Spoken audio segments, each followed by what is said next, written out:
Hi everybody, welcome to engVid.com. I'm Adam. In today's lesson, we're going to look at some popular culture expressions. These are words that are very popular today. They may or may not be popular in a few years, right? And the reason that it's important to understand these is because you're going to see or hear these words a lot now, but they're not words that are very common, or they're not words that you would see in an English learning textbook, for example. They're words that suddenly appear in mainstream media or in like Hollywood or in things like that, that basically celebrities or influencers or people who are popular and have a big audience make common, right? So these are not everyday words. These are words that somebody made popular, okay? And you're gonna have an idea once I get going. For example, to throw shade at someone. 10 years ago, you would not have heard this expression. 10 years from now, you might not hear this expression anymore. But today, this is a very common expression.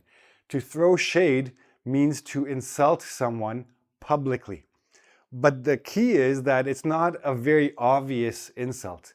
It's a very subtle or very hinted at insult. And it's usually celebrities at celebrities. Because who is in the public eye? Celebrities. Everyday people like you or me, nobody cares what we actually say. So nobody's listening to us, so we can't really throw shade in public. We can do it in private, but then it's just insult. It's not shade. Now, the main idea is that it's shade. Shade means not direct, right? So if one musician makes a joke but doesn't mention another musician's name, but the nature of the joke, everybody understands, is about that musician, then that is called throwing shade. The first musician could directly insult the second musician, but she doesn't. She says something that everybody understands to be about the second musician, and therefore she can't be blamed really for anything, although it usually goes back and forth both ways. Okay, so to insult in a very subtle but public way. Gaslighting. This is a very common expression now. This is actually an old expression, but it's become popular again in the new American political situation. You'll hear it more commonly in the US than you will other places. But to gaslight someone, so one person can gaslight someone, or a person can gaslight a whole group of people, it basically means to manipulate. But how do you manipulate people? You lie to them, or you make them think that their reality is questionable. So if I tell you lies every day, and then you question me, and I will say, what are you talking about? I never said that. So I tell you the lie, and then I deny it. And then again and again and again, until finally you start to think that maybe the problem is in your mind. You start to doubt yourself. You start to think that your reality might not be 100% accurate. Or you start questioning what is actually true and what is not. You don't know what to believe, who to believe, etc. So the person who did this to you gaslighted you or gaslit you, and that's the whole intention of it. So especially in the political environment we live in today, some politicians are actively trying to gaslight the public. They lie to them, and then say, no, I never said that. Or, no, I said the opposite. I don't know why you think this, right? So they're manipulating them, and it's working, which is a scary thing. So that's gaslighting. Trigger. Trigger is a very popular word now as well. When someone is triggered, it means something got them emotionally active. It made them somehow emotional, usually in a negative way. So somebody said something and that made me very angry, and maybe it offended me. It made me feel attacked or insulted.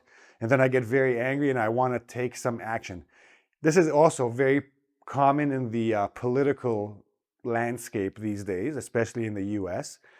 If someone triggers someone, it makes them angry, but sometimes it's gotten to the point where the person getting angry is getting angry about everything, right? So the political right is accusing the political left of always being triggered, which leads, actually I'll skip a few and go to this word, snowflake. So the political right started calling people on the left snowflakes, because snowflake means somebody who's not really special, right? He's just like everybody else. But now it means that somebody who gets easily offended.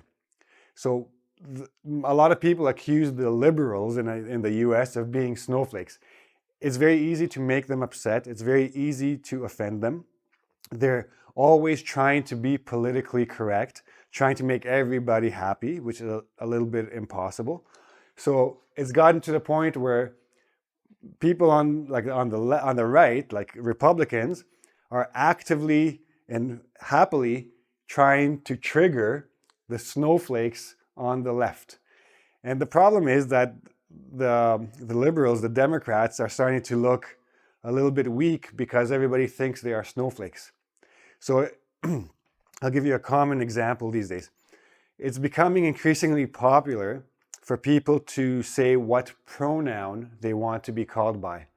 So, hi, my name is Adam. I prefer he and him. So like, basically I'm saying I'm a male, so call me by my male pronouns. Some people say they prefer to be called they. People don't want to be gender, they don't want to be gender binary.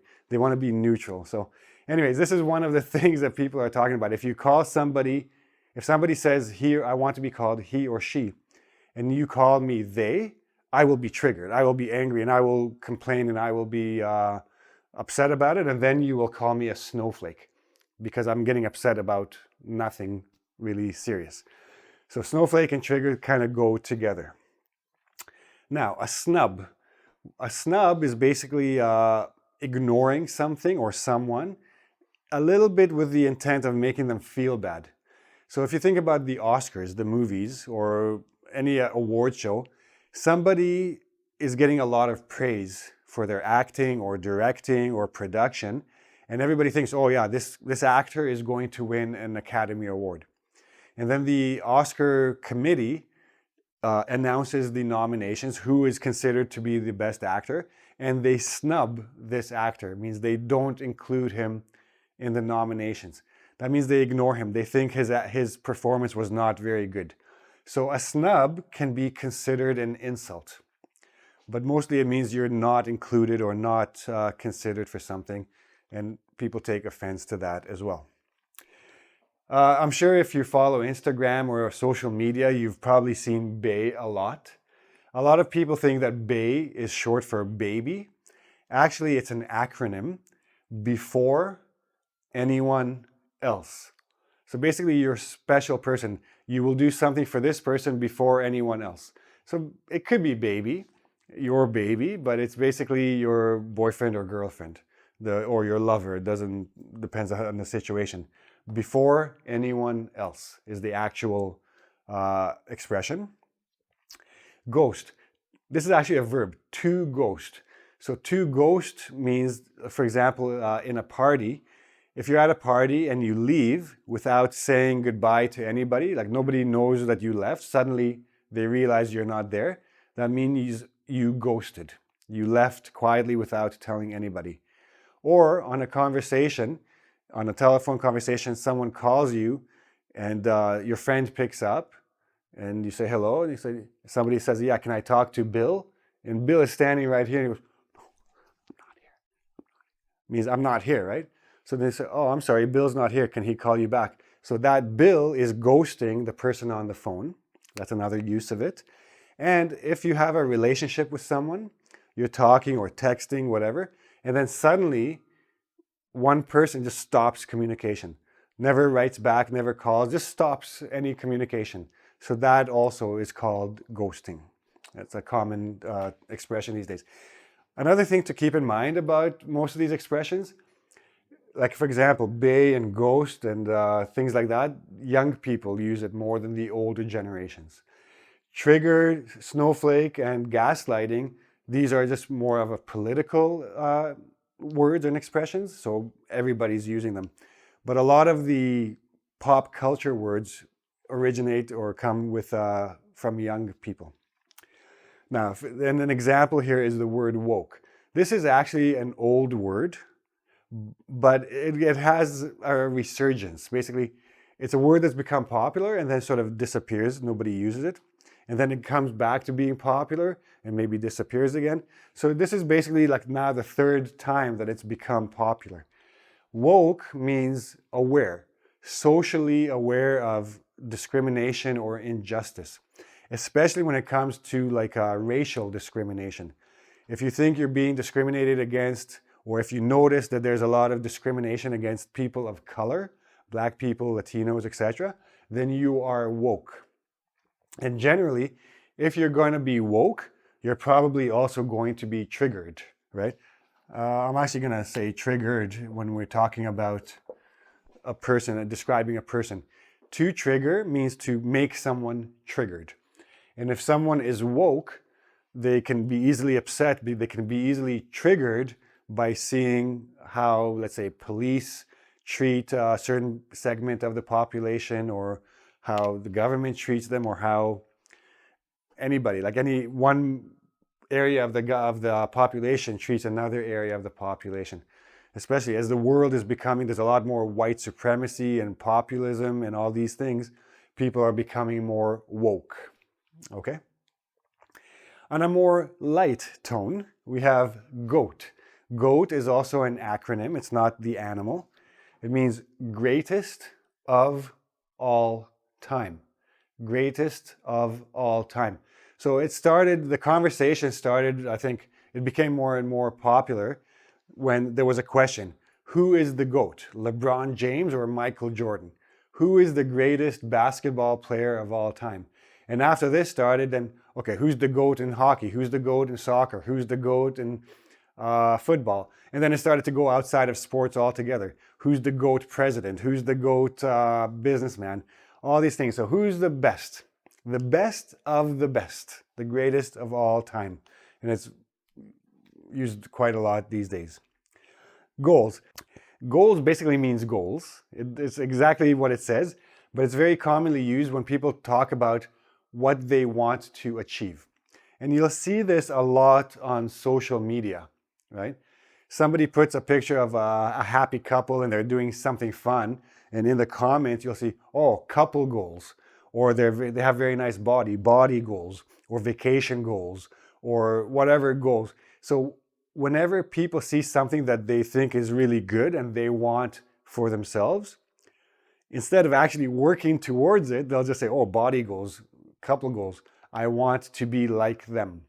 So that's actually what it means. I want to be like, and whatever you're talking about. And notice that it's not goal, it's always goals.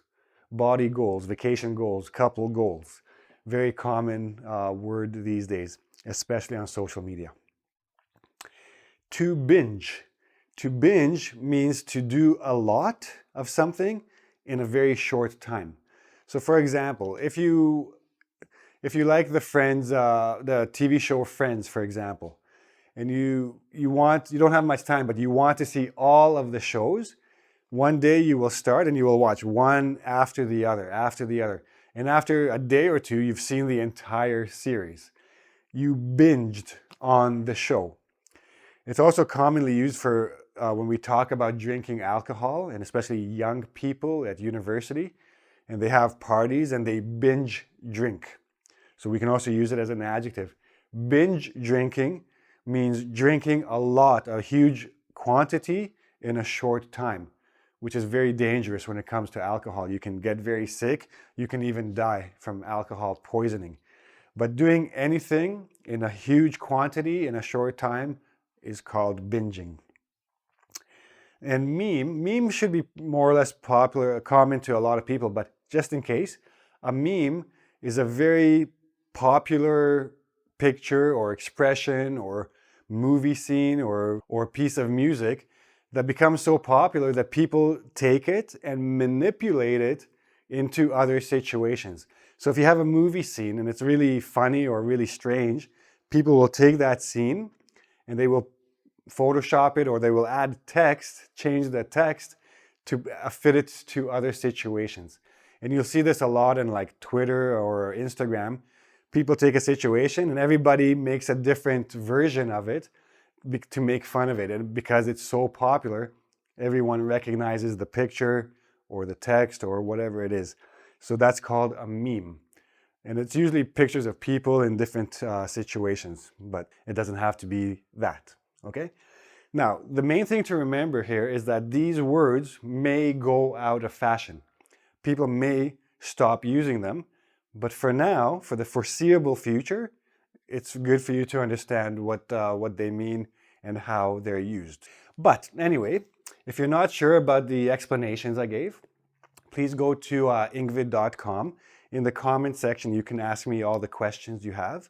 There's also a quiz you can take to make sure you understand how these words are used. And that's it. I hope you liked the video. I hope it was informative. If you did, please give me a like.